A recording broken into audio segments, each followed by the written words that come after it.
Cristianos filósofos. Reflexões históricas sobre o cristianismo, olhando a história com uma visão cristã e olhando os cristãos com uma visão histórica.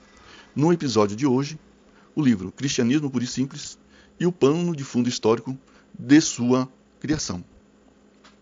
Era uma vez a mãe de todas as guerras. Assim ficou apelidada a Segunda Guerra Mundial após o seu término e contabilizado o número de suas vítimas, cerca de 55 a 60 milhões aproximadamente. Esse conflito teve inúmeros episódios e histórias que repercutem até hoje. E uma dessas histórias está relacionado a um livro chamado Cristianismo Puro e Simples, escrito pelo famoso escritor C.S. Lewis, o autor das Crônicas de Nárnia, e a Royal Air Force, RAF, a Força Aérea da Grã-Bretanha. Em 1939, a Alemanha nazista de Adolf Hitler invadiu a Polônia, começou a Segunda Guerra Mundial e lançou o mundo em chamas.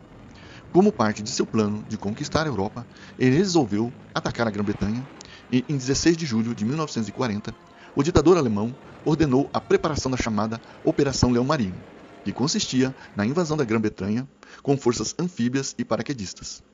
Mas antes que uma invasão com infantaria pudesse ser autorizada, era crucial que a Luftwaffe, a Força Aérea Alemã, conquistasse a superioridade aérea sobre os céus britânicos. E para essa tarefa, Adolf Hitler chamou o seu marechal Hermann Göring, comandante em chefe da Força Aérea Alemã. O marechal Hermann Göring prometeu a Hitler uma vitória rápida e esmagadora em pouco tempo.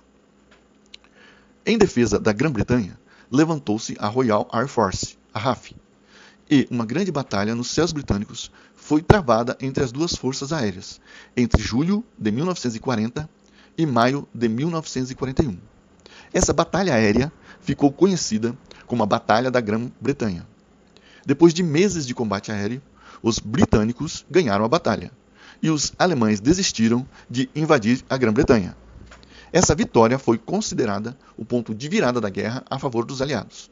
Na defesa aérea do Reino Unido, somente entre o período de 10 de julho a 31 de outubro de 1940, foram contabilizados 544 militares mortos, entre os quais, além dos 402 aviadores britânicos, havia também 5 belgas, 7 tchecos, 29 poloneses, 3 canadenses e 2 neozelandeses.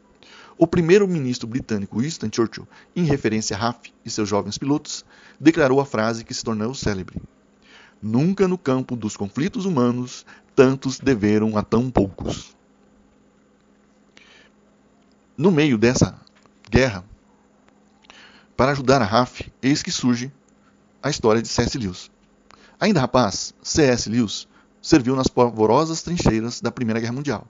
E, em 1940, quando as bombas começaram a cair sobre a Inglaterra, ele se alistou como oficial da vigilância antiaérea e passou a dar palestras para os soldados e pilotos da RAF, homens que sabia, com quase toda certeza, que seriam dados como mortos ou desaparecidos depois de apenas 13 missões de bombardeio. A situação deles incitou C.S. Lewis a falar sobre os problemas do sofrimento, da dor e do mal. Estes trabalhos resultaram no convite da emissora BBC para que ele fizesse uma série de programas de rádio sobre a fé cristã. Ministradas de 1942 a 1944, estas conferências radiofônicas foram mais tarde reunidas e se tornaram no livro que conhecemos hoje como Cristianismo Puro e Simples. Este livro, portanto, não foi feito de especulações filosóficas. É isto sim um trabalho de literatura oral, dirigido a um povo em guerra.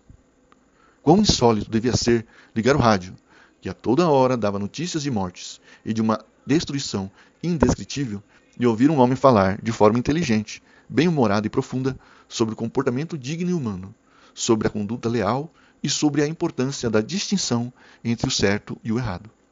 Chamado pela BBC para explicar aos seus conterrâneos no que os cristãos acreditavam, C.S. Lewis lançou-se à tarefa como se ela fosse a coisa mais fácil do mundo, mas também a mais importante. C.S. Lewis não estava pregando para atrair membros para a sua igreja. Ele estava falando de como é a vida sob a perspectiva da fé cristã, em contraste com a vida fora da fé cristã. O sentido do termo cristão deve ser descritivo e não um simples elogio. No sentido profundo, não podemos julgar quem é realmente cristão e quem não é.